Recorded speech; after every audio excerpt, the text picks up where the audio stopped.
Let's continue with linear equations.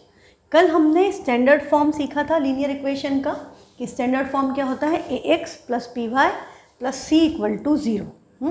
हमने standard form क्या सीखा था, A X plus B Y plus C equal to zero. X क्या है, ए का कोफिशिएंट, बी क्या है, वाई का coefficient and c is constant, है ना। और ये सब पॉजिटिव हैं। तो हमने सबसे पहली चीज़ क्या सीखी कि यदि हम इनको किसी भी इक्वेशन को स्टैंडर्ड फॉर्म में लिखेंगे तो इक्वल टू ज़ीरो होना चाहिए। और यदि कोई भी इक्वेशन में कुछ भी नेगेटिव साइन है तो स्टैंडर्ड फॉर्म में देयर इज़ ऑलवेज पॉजिटिव। तो हम कोफिशिएंट में ए बी सी की वैल्यू में we will take it is negative, है ना। जैसे यदि हमारी ये इक्वेशन है x plus two y equal to six, standard form में क्या होना चाहिए, इक्वल टू ज़ीरो। तो हम इसको लिखेंगे x plus two y minus six equal to zero. अब हम इन दोनों को कंपेयर करें तो a क्या हो गया 1, x का कोफिशिएंट 1, b y का coefficient 2, constant term minus six है तो यहाँ माइनस सिक्स आएगा, है ना। ये बात हमको कल क्लियर हो गई। कल हमने फर्स्ट एक्सरसाइज में इसी पे बेस्ड क्वेश्चन किए थे, ठीक है। अब सेकेंड इक्वेशन, सेकेंड एक्सरसाइज में हमें क्या करना होगा, सॉल्यूशंस निकालना। तो कल हमने सॉल्यूशन निकालना भी सीखा था और हमने क्या ऑब्जर्व किया था कि हम x की वैल्यू एक सब्स्टिट्यूट करेंगे, उसके कॉरस्पॉन्डिंग एक वैल्यू y की आ जाएगी। तो यहाँ पे लिमिटेशन नहीं है। Linear equation in one variable में आपका क्या था, एक सॉल्यूशन आता था, है ना। पर यहाँ पर हर x के लिए एक कॉरस्पॉन्डिंग y है, हर y की वैल्यू के लिए एक x की वैल्यू है। तो linear equation in two variables has infinitely many solution. उसके इनफाइनाइट सॉल्यूशंस हैं क्योंकि हर x की वैल्यू के कॉरस्पॉन्डिंग एक y की वैल्यू आती है। कैसे आएगी, अब जैसे आपको बोला फाइंड 4 डिफरेंट सॉल्यूशंस, मतलब ये नहीं कि एक ही सॉल्यूशन निकाल के आप बार बार वो लिख दो, इसलिए मेंशन है find 4 different solutions of the equation x plus two y equal to six. तो मैंने कल आपको ये बताया था कि एक तरीका, सबसे आसान दो सॉल्यूशन निकालने का तरीका क्या है, एक बार x को ज़ीरो रख दो, एक बार y को ज़ीरो रख दो, है ना। पर यदि ग्राफ प्लॉट करना है तो ये बात ध्यान रखना है, यहाँ ग्राफ नहीं प्लॉट करना है। इस एक्सरसाइज में आपको सिर्फ सॉल्यूशंस बनाना है, सिर्फ सॉल्यूशन निकालना है। तो वो नेगेटिव आएगा तो भी चलेगा, फ्रैक्शन में आएगा तो भी चलेगा, है ना, डेसिमल्स में आएगा चलेगा, कोई प्रॉब्लम नहीं है। बट यदि हमको ग्राफ प्लॉट करना है तो हमें सॉल्यूशन सोच समझ के लेने पड़ेंगे ताकि हमारे सॉल्यूशन ऐसे आए जो हम ग्राफ पे आसानी से पॉइंट्स को लोकेट करके, जैसे हम कोऑर्डिनेट ज्योमेट्री में पॉइंट्स लोकेट करते थे ना कि plot 3,2 minus 3,5 on coordinate geometry, coordinate plane या कार्टेशियन प्लेन, तो वो काम हम आराम से कर पाएँ। हम ऐसा पॉइंट नहीं ले लें 1/3 क्या हो गया 0.3333 0.3 बार, हाँ, तो हमको वो प्लॉट करने में बहुत दिक्कत जाएगी क्योंकि 0.3 बार ढूंढना बड़ा मुश्किल है। 0.5 हो तो भी हम ढूंढ सकते हैं, terminating can be found out, but non terminating search करना इम्पॉसिबल, ठीक है। तो ग्राफ सही नहीं बनेगा। इसलिए हमको जब ग्राफ प्लॉट करना है तब सॉल्यूशन बहुत सोच समझ के लेने हैं, ऐसे लेने हैं कि इंटीजर्स आए। x की वैल्यू जो भी रखो तो y की वैल्यू भी इंटीजर आए, y की वैल्यू सब्स्टिट्यूट करो तो x इंटीजर आए। तो values should be integer, positive negative चलेगा बट प्लॉटेबल होना चाहिए, है ना। पर यहाँ पर हमारी एक्सरसाइज में क्या है, सिर्फ सॉल्यूशन निकालना है। तो आपकी मर्ज़ी, आप कुछ भी ले लो। तो हमें दो चीज़ें तो हम फिक्स रखते हैं कि एक बार x0 एक बार y0, ठीक है। तो हमने एक बार x को ज़ीरो लिया, फर्स्ट सॉल्यूशन के लिए हमने ले लिया x equal to zero.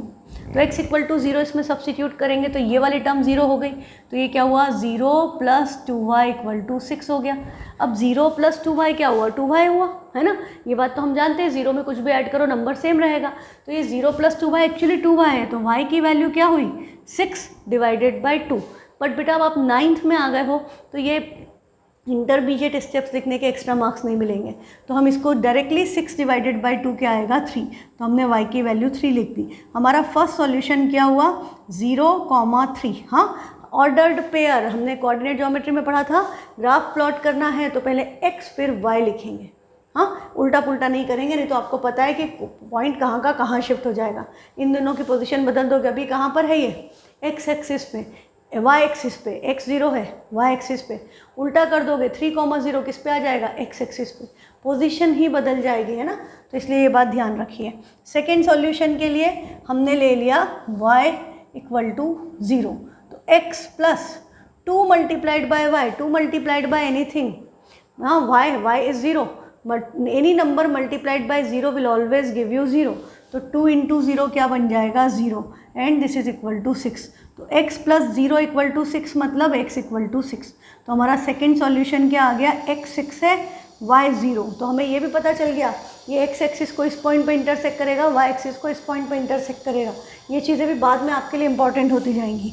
Third solution, अब देखो सबसे आसान क्या है कि x का कोफिशिएंट 1 है, a 1 है, तो हम वैल्यूज़ किसकी रखते जाएं, y की। हाँ, और हम इस इक्वेशन को इनफैक्ट इस फॉर्म में लिख लेते कि x equal two plus 2y उधर जाता, ये 6 माइनस 2y हो जाता। हाँ, ये 6 माइनस 2y हो गया। अब आपने ले लिया y की वैल्यू ले ली सपोज 1, तो x की वैल्यू क्या हो गई 6 minus 2 multiplied by 1, 2 multiplied by 1 is 1, तो 6 माइनस 2 y x की वैल्यू क्या आ गई 4, दिस इज इक्वल टू 4। तो आपका थर्ड सॉल्यूशन क्या आ गया 4, 1। नेक्स्ट सॉल्यूशन हमें चाहिए, हम y 0 ले चुके हैं, x 0 ले चुके हैं। अब यदि हमने x 0 पे y की वैल्यू 3 थी तो अब हम y 3 नहीं ले सकते, उसके अलावा कुछ भी ले लें क्योंकि हमें डिफरेंट सॉल्यूशंस चाहिए। तो हमने y 2 ले लिया, आपकी मर्ज़ी आप कुछ भी ले लो। तो x क्या हुआ 6 माइनस 2 2 ज़ा 4, 6 माइनस 4 x भी क्या आ गया 2।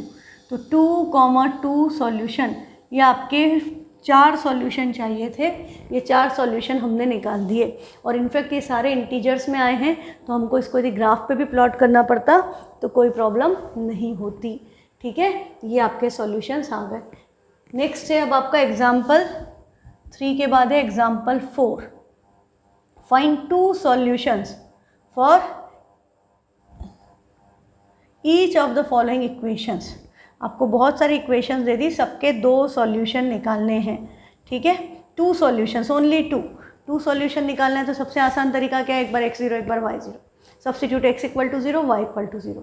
तो फर्स्ट इक्वेशन है 4x plus 3y equal to 12। तो हमने ले लिया x इक्वल टू 0, तो 4 into 0 plus 3y equal to 12। 4 into 0 क्या हो जाएगा 0, 0 प्लस एनीथिंग 0, तो 3y इक्वल टू 12। तो y की वैल्यू क्या हुई 12 divided by 3, 12 divided by 3 is 4। तो आपका फर्स्ट सॉल्यूशन क्या आ गया 0, 4। सिंपल। सेकेंड सॉल्यूशन में हमने क्या ले लिया y equal to 0, y equal to 0 रखेंगे तो 4x plus 3 times 0 equal to 12। अब कम मार्क्स का हो क्वेश्चन तो आप डायरेक्टली माइंड में कर सकते हो ना, ये 0 हो गया, 4x इक्वल टू 12, तो x क्या हुआ 12/4, 12/4 इज 3, तो x इक्वल टू क्या आ गया 3।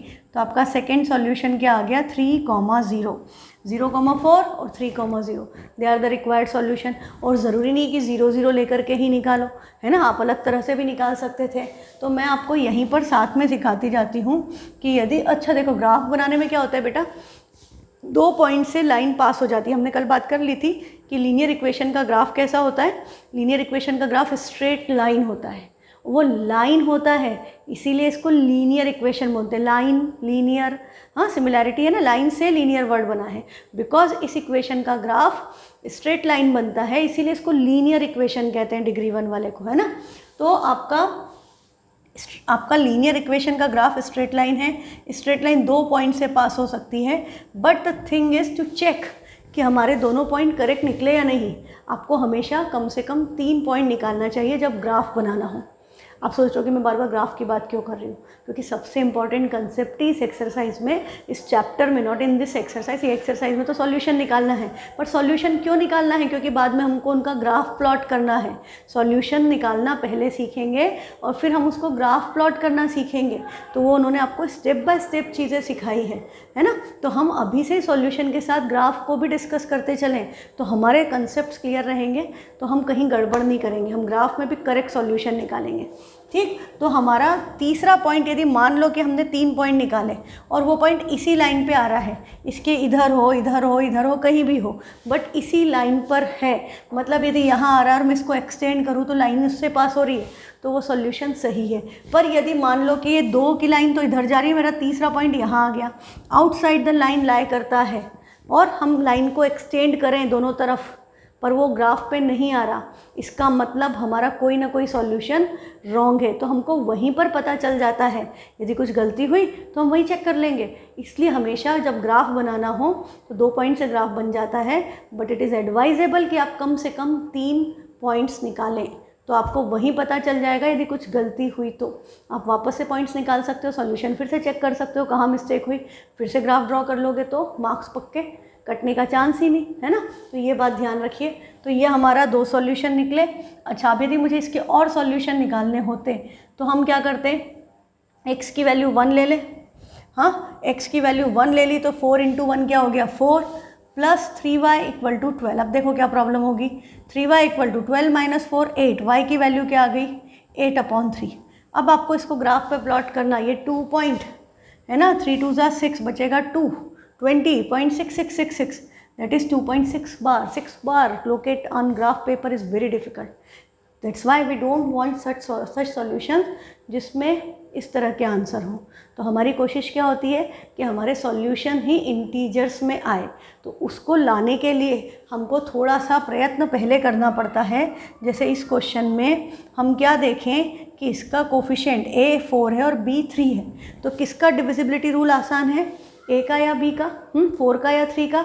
आपको पता है 4 से हम कर सकते हैं इजीली कि यदि आपका नंबर, उधर वाला नंबर तो 12 है, 12 4 के टेबल में आता है ना, तो हम यदि इसको 4 इसके टर्म में, x के टर्म में एक्सप्रेस कर दें तो it will be easy for us to calculate. कैसे, देखो हम 4x = 12 - 3y लिखेंगे।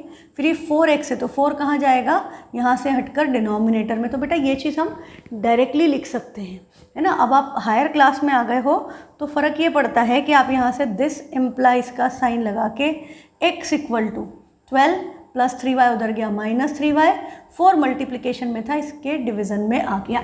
ठीक है, तो x = 12 - 3y/4 ऐसा लिख सकते हैं। यदि आप y की टर्म में एक्सप्रेस करते इसको, अच्छा इसको ये भी कहते हैं express x in terms of y। x को हमने y की टर्म में एक्सप्रेस कर दिया, ऐसे भी क्वेश्चन आता है स्कूल्स में। यदि आपको बोला होता कि y को x की टर्म में एक्सप्रेस करो तो ये 3y इधर रहता, 4x उधर जाता, तो y = क्या होता 12 - 4x। फिर 3y है तो 3 भी इधर जाएगा, मल्टीप्लिकेशन में था, इधर डिनोमिनेटर में चला गया। ये हमने क्या किया, एक्सप्रेस किया x को इन टर्म्स ऑफ y, है ना, express y in terms of x, sorry y को एक्सप्रेस किया है x की टर्म में, यहाँ पर x को एक्सप्रेस किया है y की टर्म में। कई बार क्वेश्चन ऐसे भी आ जाता है, तो ये पता होना चाहिए कि क्या पूछा है। पता होगा तो एकदम आसान है कि हम जब सॉल्यूशन निकालने के लिए करते हैं वही करना है।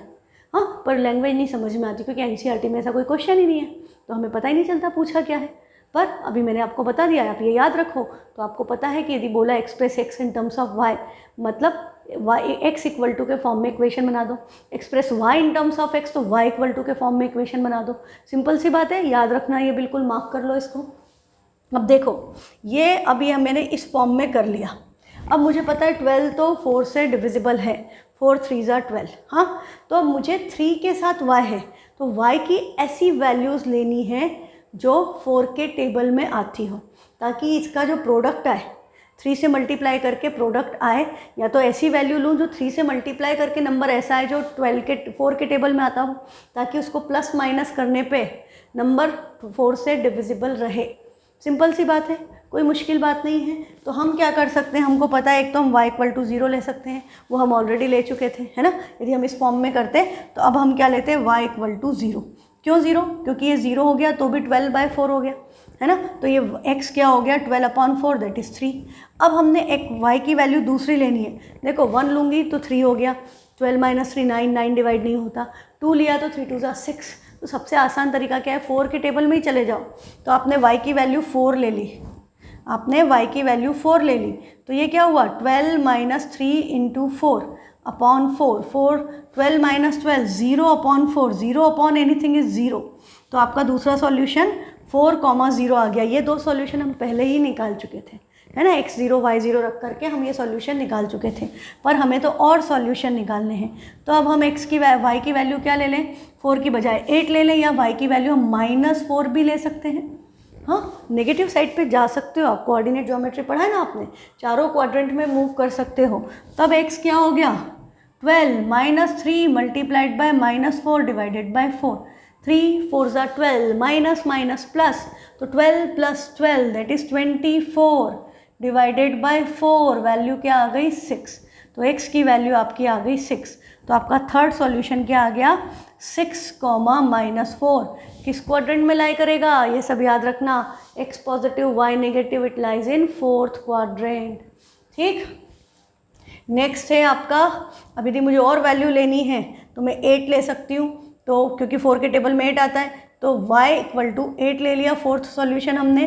तो ये क्या हो गया, 12 - 3 8 ज़ा 24, 12 - 24 क्या बचेगा, -12, -12/3 -12/4 कैंसिल करके क्या आ गया, -3।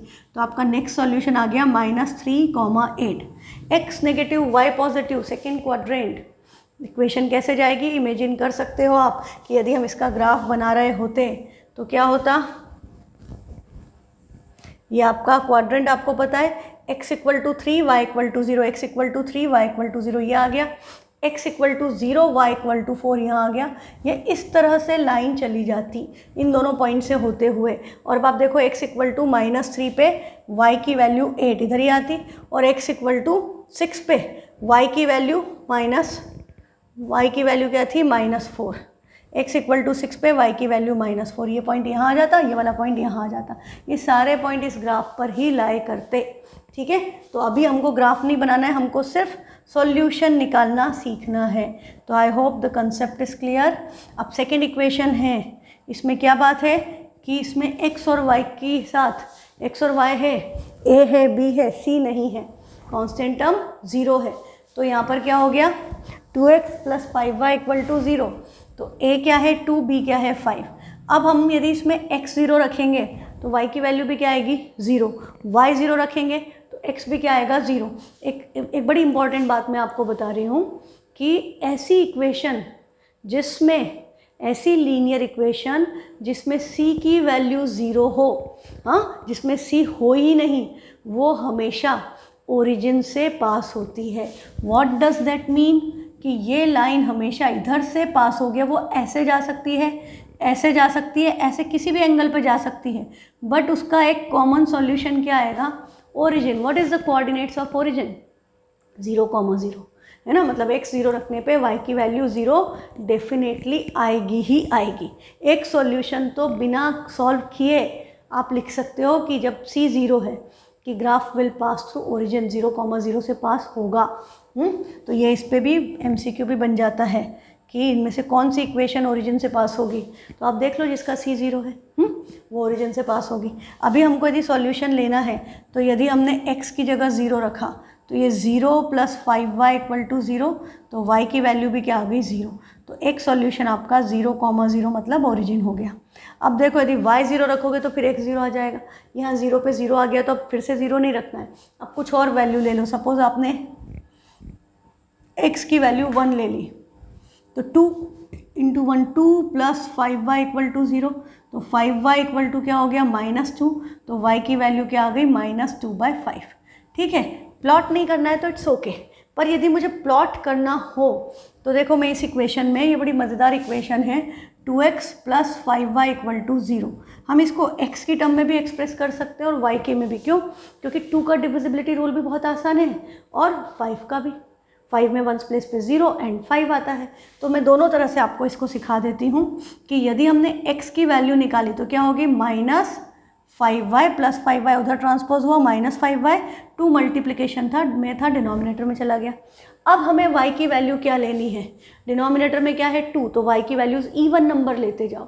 यदि आपने y की वैल्यू ले ली 2 तो x क्या हो जाएगा, -5 × 2/2, 2 कैंसिल, x की वैल्यू आ गई -5।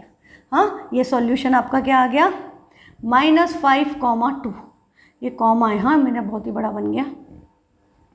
ठीक, अब यदि हमने y की वैल्यू क्या ले ली, 2 के मल्टीपल में चलना है, 4 ले ली, तो x = क्या हो गया, -5 × 4/2, 2 से ये कैंसिल, -10, x = -10, तो -10, 4, ये सेकेंड सॉल्यूशन आ गया।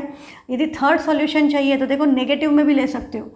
y की वैल्यू आपने -2 ले ली, तो x क्या हो गया, -5 × -2/2, 2 कैंसिल, माइनस प्लस, x की वैल्यू +5, तो सॉल्यूशन क्या हो गया, 5, -2, x positive y negative fourth quadrant, आपका x negative y positive second quadrant. हाँ, और ये ये भी सेकेंड क्वाड्रेंट, और ये solution x1 y minus plus minus fourth quadrant, ये ओरिजिन से पास होगा, है ना। ये सब बातें भी हम साथ में करते चलें तो आपके दिमाग में कोऑर्डिनेट ज्योमेट्री भी चलती रहेगी, कंसेप्ट क्लियर रहेंगे, ठीक है। तो ये आपका कंसेप्ट हो गया।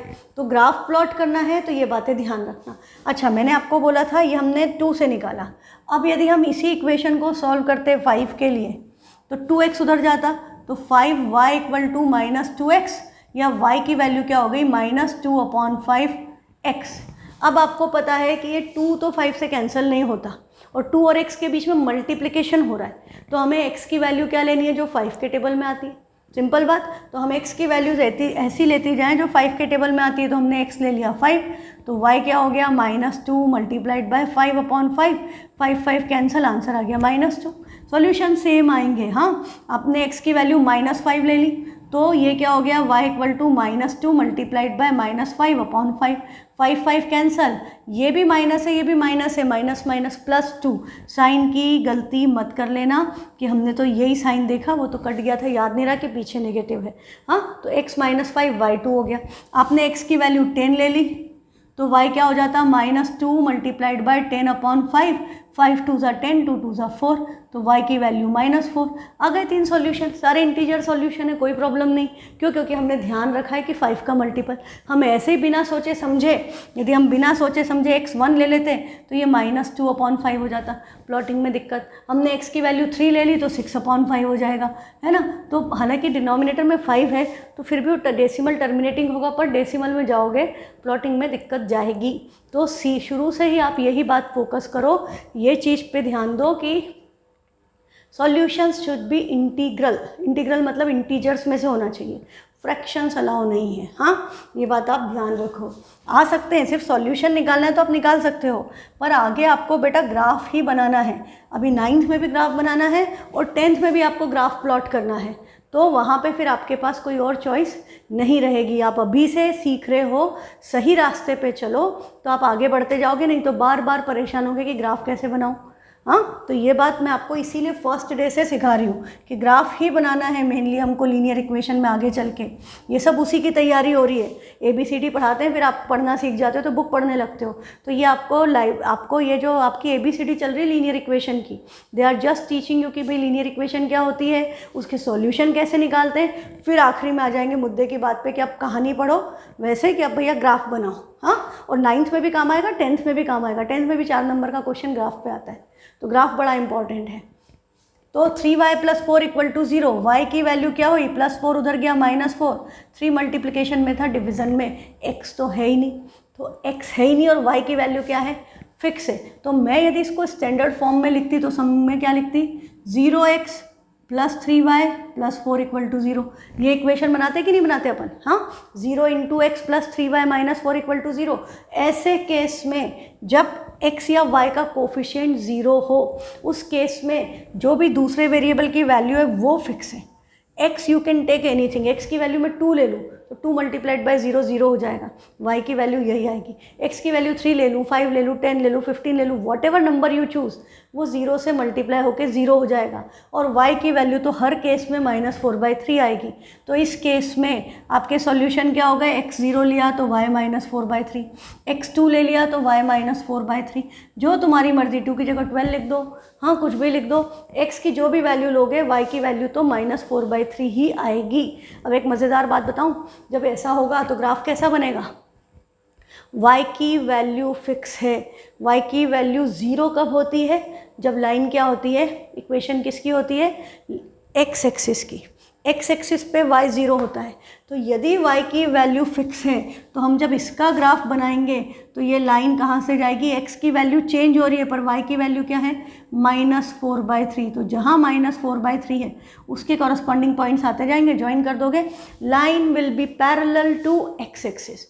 और यदि x कांस्टेंट हो, x की वैल्यू कांस्टेंट है, y 0 है, तो line will be parallel to y axis.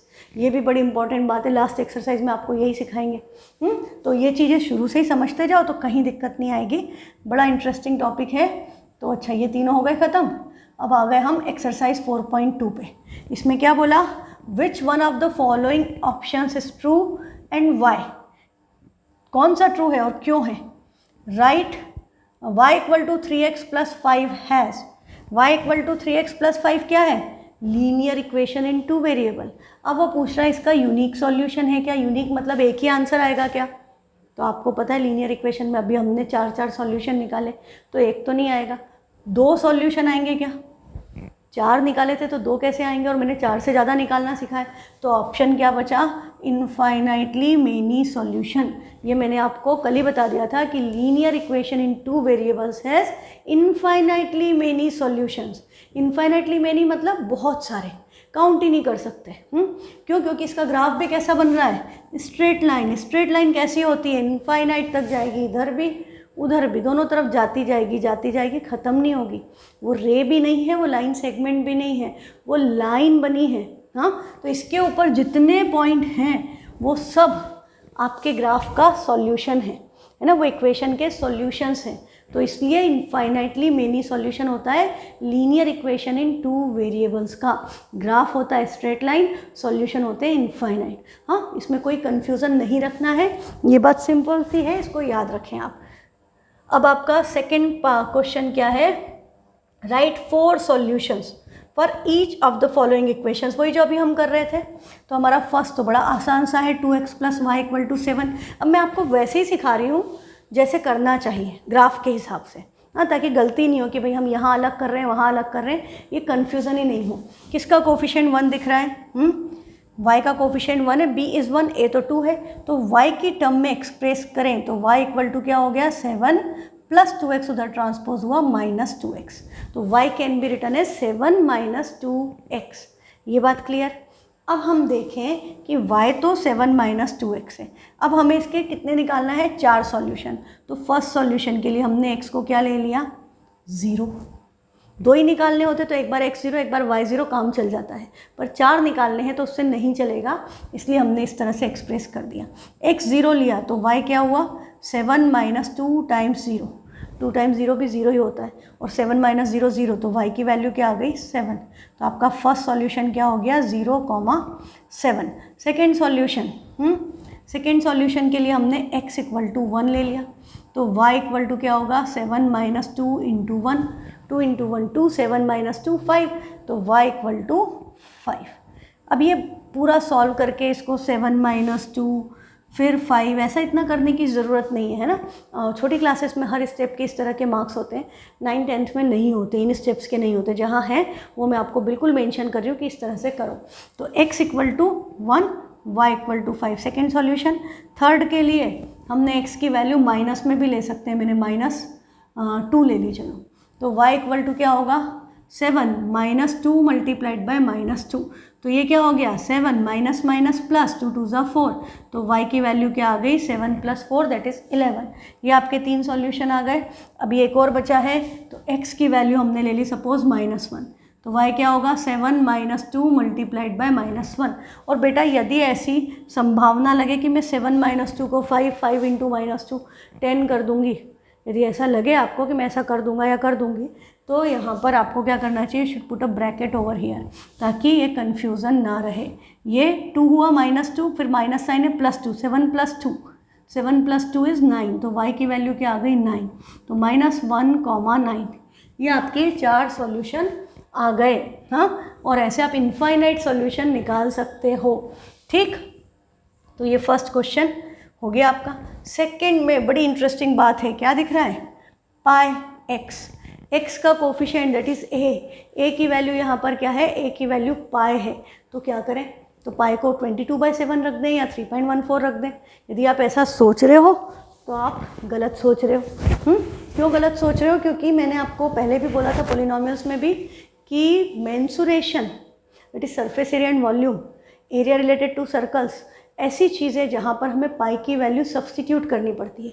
उसके अलावा प्रोबेबिलिटी में, पोलिनोमियल में, रियल नंबर में, लीनियर इक्वेशन में कहीं भी पाई आ जाए तो पाई को पाई ही रहने दो, डोंट चेंज इट। उसको 22/7 नहीं लिखना है, उसको पाई ही रहने देना है, ठीक है। ये बात बिल्कुल याद रखना, कोई गलती नहीं होना चाहिए। बड़ी सिंपल सी बात है, नहीं तो बहुत कॉम्प्लिकेटेड कर लेते हैं बच्चे। ये pi x plus y equal to 9 है। किसका कोफिशिएंट 1 है? y का। तो मैं इक्वेशन को y के टर्म में एक्सप्रेस कर दूँ तो this implies y equal to क्या हो गया? 9 माइनस पाई x। अब आपको पता है किसकी वैल्यूज़ रखनी है? x की। तो x इक्वल टू 0 ले लिया तो y equal to 9 minus pi times 0। Pi को भी 0 से मल्टीप्लाई करोगे तो 0 ही बनेगा। तो ये 9 आ गया। तो y इक्वल टू 9 आपका एक सॉल्यूशन क्या आ गया? 0,9।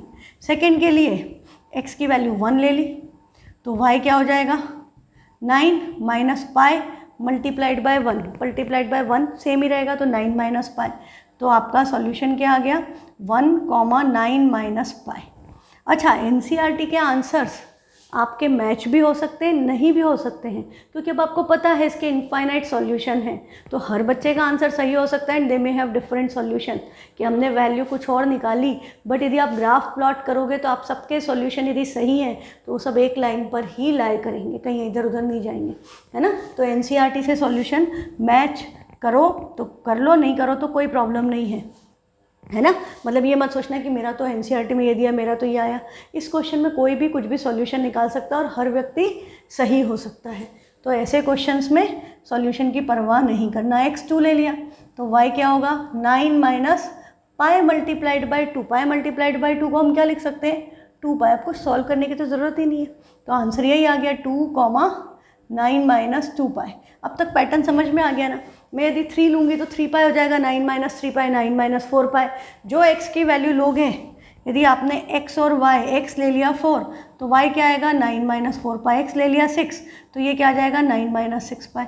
ऐसे सॉल्यूशंस आपके जितने चाहिए आप निकाल सकते हो, ठीक है। ये आपका कंसेप्ट है। फिर थर्ड इक्वेशन सिंपल सी है, क्या दिख रहा है? इन्होंने लिखी उस फॉर्म में दिया जो उसमें हम कन्वर्ट करते हैं। x minus 4y equal to 0 की बजाय उन्होंने डायरेक्ट लिख दिया x इक्वल टू 4y। तो आपका काम आसान हो गया। आप किसकी वैल्यूज़ इमेजिन करते जाओ? y की। y ले लिया 0 तो x क्या हो गया? 4 मल्टीप्लाइड बाई 0 0। y ले लिया 1 तो x इक्वल टू 4 1 जा 4। 4 का टेबल चलता जाएगा। यदि आप y की वैल्यू 1 2 3 लेते जाओ तो 4 का टेबल 4 2 जा 8। 3 ले लिया तो 4 3 जा 12। 5 ले लिया तो 4 5 जा 20। कितनी सारी वैल्यूज़ निकाल दी। हाँ, आपको जितनी चाहिए आप उतनी निकाल सकते हो, क्योंकि सीधे 4 से मल्टीप्लाई करना है और कुछ भी नहीं करना है, ना प्लस है ना माइनस है ना डिवाइड है, जस्ट मल्टीप्लाइड बाय 4 है। तो y की जो वैल्यू रखोगे उसके कॉरस्पॉन्डिंग मल्टीप्लाई बाय 4 करके जो आंसर आए वो x की वैल्यू हो जाएगी। क्लियर? तो ये आपका second question complete. Third question में क्या बोला है? Check whether each of the which of the following are solutions of the equation. हमको इक्वेशन क्या दी है? x minus 2y equal to 4 and which are not. इसमें से कौन सा इसका सॉल्यूशन है? तो देखो, एक बात सॉल्यूशन चेक करना है यदि हमको कि ये इस इक्वेशन का सॉल्यूशन है या नहीं। तो बेटा सॉल्यूशन निकाल कैसे रहे थे? x की वैल्यू रखते थे, उसके कॉरस्पॉन्डिंग y की वैल्यू सॉल्व करके आती थी। तो यदि ये हमको दिया हुआ है 0,2, इसका मतलब क्या है? x की वैल्यू 0 और y की वैल्यू 2 रखने पे यदि इक्वेशन सेटिस्फाई हो रही है, इक्वेशन सेटिस्फाई हो रही है का क्या मतलब? कि x की जगह 0 रख दूँ, y की जगह 2 रख दूँ, तो ये आ रहा है -4 पर इक्वल टू में क्या था? +4। तो ये इसका सॉल्यूशन नहीं है। यदि इसको रखने पे right hand side left hand side दोनों इक्वल हो जाते तो ये सॉल्यूशन होता। तो ये तो इसका सॉल्यूशन नहीं है। यदि इसकी जगह देखो -2 होता सपोज, तो ये -2 इंटू -2 +4 हो जाता। 0, -2 इसका सॉल्यूशन है, 0,2 नहीं है। पर आपसे तो सिर्फ ये पूछा है कि सॉल्यूशन है या नहीं है, तो आंसर क्या आ गया? नहीं है, ये नहीं है। सेकेंड आपका क्या है? 2,0। तो 2 माइनस y की जगह 0 रखोगे, 2 इंटू 0, तो ये 2 माइनस 0, तो आंसर तो 2 आ गया। This is not equal to 4, तो ये भी इसका सॉल्यूशन नहीं है। थर्ड पार्ट में आपका क्या है? 4,0।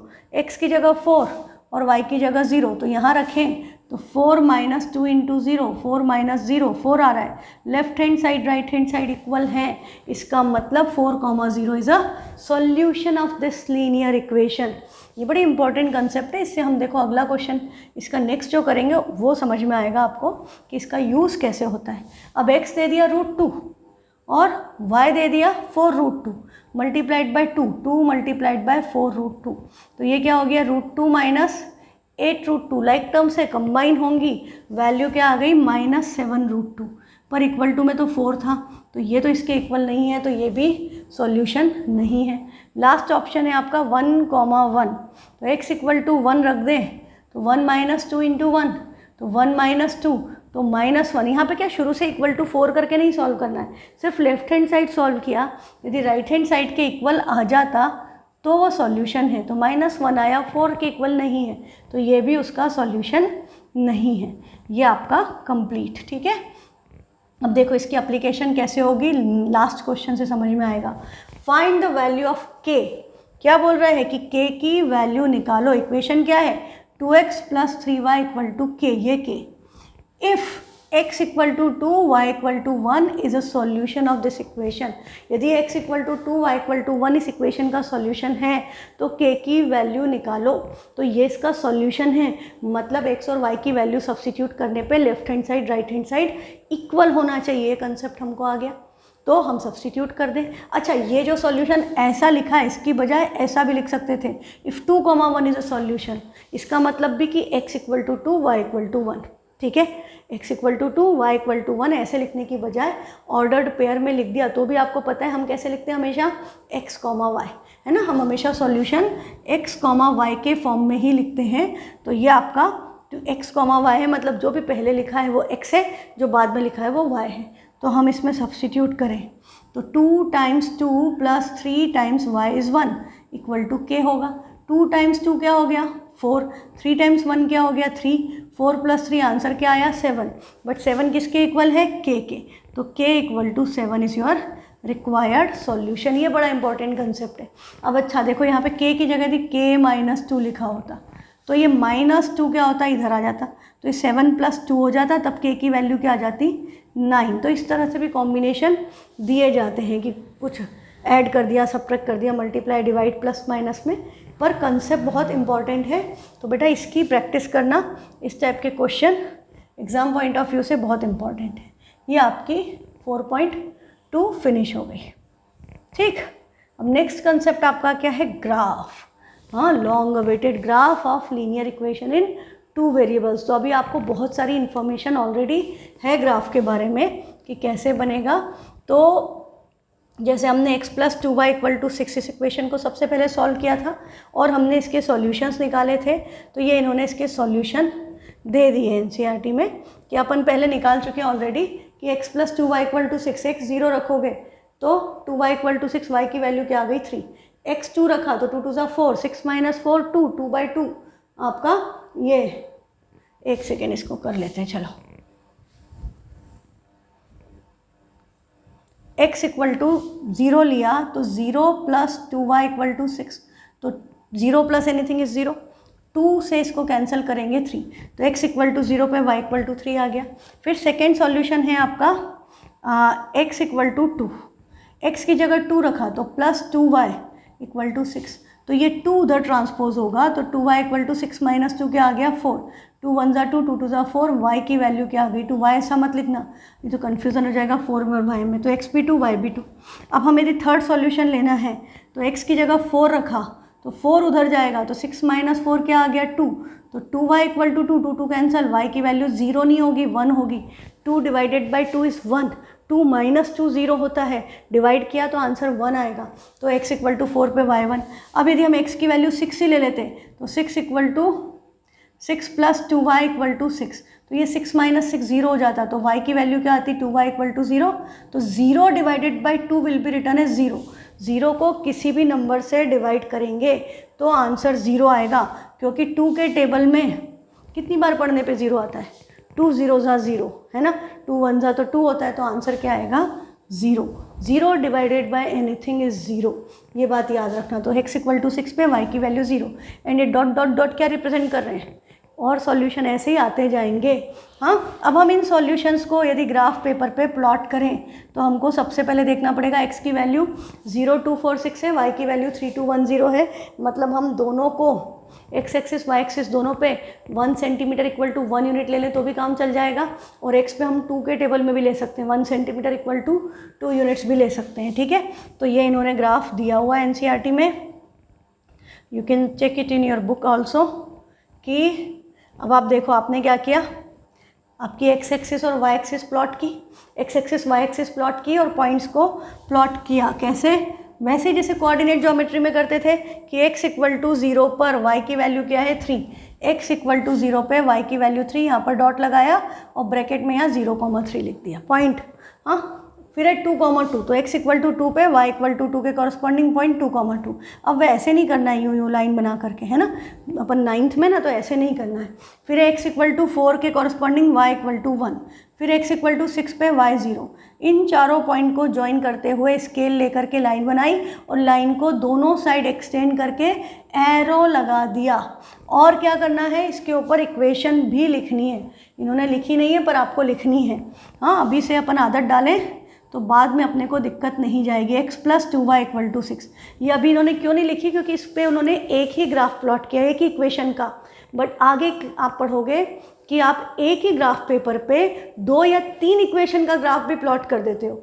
फिर आप मतलब बोला जाता है क्वेश्चन में कि करो सेम ग्राफ पेपर पे इन तीनों इक्वेशन को प्लॉट कर दो, then you will feel confuse कौन सा किस इक्वेशन का ग्राफ है, टीचर को पता नहीं चलेगा चेक करने में। इसलिए इट्स ऑलवेज एडवाइजेबल कि आप इक्वेशन के ऊपर ग्राफ के ऊपर इक्वेशन का नाम, इक्वेशन मेंशन कर दो कि किस इक्वेशन को रिप्रेजेंट कर रही है। और यहाँ पर स्केल भी लिखना चाहिए। हाँ, scale on x and y axis 1 centimetre equal to 1 unit. इन्होंने 1 2 3 4 5 6 इधर भी वही लिया है। ये आ गया। इतना काम करोगे तो आपका ग्राफ कंप्लीट हो जाएगा और कोई भी आपका इसमें मार्क्स कट नहीं कर पाएगा। अब इससे आपको क्या है, इससे आपको एक बात तो क्या पता चल रही है कि इस लाइन के ऊपर जितने भी सॉल्यूशन है वो इस लाइन के ऊपर लाई कर रहे हैं। और लाइन के ऊपर इसके अलावा भी जो पॉइंट होंगे, हाँ, जैसे मैं यदि यहाँ 3 से पॉइंट डालूँ तो ये इधर जो वैल्यू आएगी y की वो भी इस ग्राफ पे लाई करेगा। ग्राफ पे लाई नहीं करेगा, जो ग्राफ पे लाई कर रहा है वो इक्वेशन को सेटिस्फाई करेगा।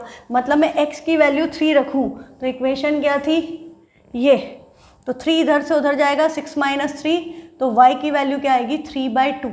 3/2 इज़ 1.5।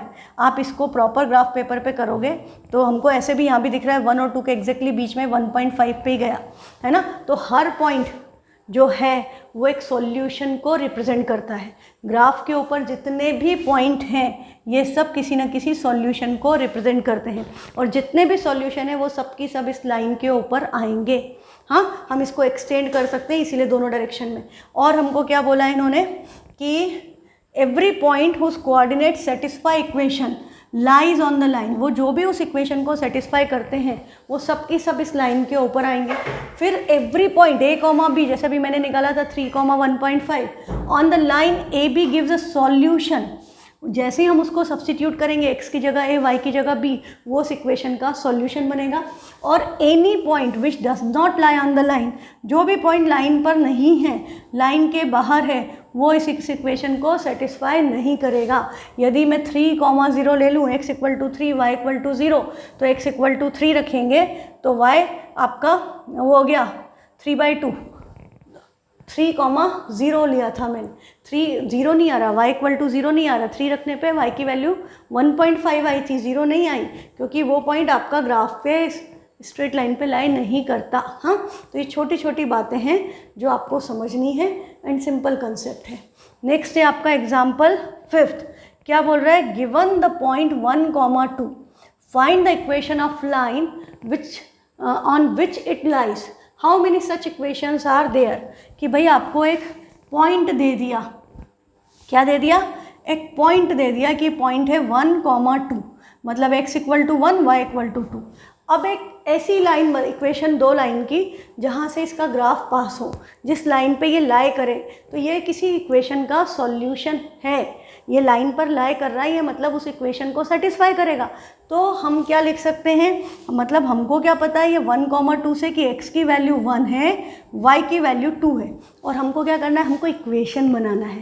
तो आपको कल मैंने बात बताई थी कि एक पॉइंट से इनफाइनाइट लाइंस पास होती हैं। हाँ, फ्रॉम अ सिंगल पॉइंट। ये लाइन नहीं है मैंने जो बनाई, बहुत मोटी है। लाइन वो होती है जो ब्रेथलेस होती है, उसकी ब्रेथ नहीं होती, सिर्फ लेंथ होती है। हाँ, पॉइंट वो होता है जो बहुत ही बारीक होगा। हाँ, पॉइंट मतलब इतना मोटा भी नहीं, point should be very small. Euclid's geometry वाले चैप्टर में आपके सब डेफिनेशन लिखी है जो आपका हट गया है सिलेबस से। पॉइंट बहुत ही बारीक होता है जो हमें दिखेगा नहीं, और लाइन जो है वो इतनी पतली होती है कि उसकी ब्रेथ तो होती नहीं, सिर्फ लेंथ होगी, ब्रेथलेस लेंथ इज लाइन। हाँ, तो अब आपका इनफाइनाइट लाइन पास होगी, इतनी पतली है इसलिए इनफाइनाइट पास होगी। यहाँ पे आपको देख के लगेगा थोड़ी और बनाएंगे तो ख़त्म हो जाएगी। हाँ, एक बार तो एक बच्चे ने मुझे बहुत पहले लाइन बना के भी ले आया था पेंसिल से कि मैम इनफाइनाइट तो नहीं है, मैं तो काउंट कर सकता हूँ ये। हाँ, बट द थिंग इज़ कि लाइन वो है जिसकी कोई ब्रेथ ही नहीं है, आप बिना ब्रेथ की तो बना ही नहीं सकते, आपके कुछ ना कुछ तो विड्थ हो ही जाएगी लाइन की। तो x = 1 y = 2 हमको पता है, तो बेटा यदि मैंने x + y कर दिया तो x + y क्या होगा, 1 + 2, आंसर क्या आ गया 3। तो x + y = 3, आपका एक इक्वेशन ही आ गई। अच्छा, यदि हमने x - y कर दिया तो 1 - 2 हो जाएगा, 1 - 2 क्या बचेगा -1। तो आपकी इक्वेशन क्या आ गई माइनस, अच्छा मैंने लाइन ब्रेक वाली सेलेक्ट कर ली, मैंने सोचा ऐसा क्यों आ रहा है विचित्र सा। तो x - y = क्या आ गया -1, है ना। ओके, हम इसके बहुत सारे, तो अब ऐसे कितनी लाइन बना सकते हो, आपको पता चल गया 1, 2 से पास होने वाली एक लाइन आपने लिख दी x + y = 3, सेकेंड आपने लिख दी x - y किया तो -1। अच्छा, अब मैं ऐसे भी तो कर सकती हूँ, थर्ड 2x - y, तो 2 × 1 2, 2 - 2 आंसर क्या आ जाएगा 0। ऐसी कितनी लाइन लिख सकती हूँ, हज़ारों। क्यों, क्योंकि एक पॉइंट से इनफाइनाइट लाइन पास होती है। तो इसका सॉल्यूशन भी हर बच्चा अलग लिख सकता है and everybody can be correct. बात समझ में आ रही है, क्योंकि इक्वेशन लिखनी है तो हमारी मर्जी, हमने क्या किया, हमने कुछ भी लिख दिया 3x + 2y, फिर हमने क्या किया, इसमें x की जगह 1 रखा तो ये 3 × 1 3 हो गया, प्लस y 2 × 2 ये 4 हो गया, 3 + 4 आंसर क्या आया 7। तो ये सब काम कर दिया हमने माइंड में और लिख दिया 3x + 2y = 7। ये आपकी क्या बन गई, एक लाइन की इक्वेशन जो x = 1 y = 2 से पास होती है। तो ऐसी infinite such lines are possible, everybody can write a different answer and everybody can be correct. ठीक है, तो keep practising and today's time is over. Thank you.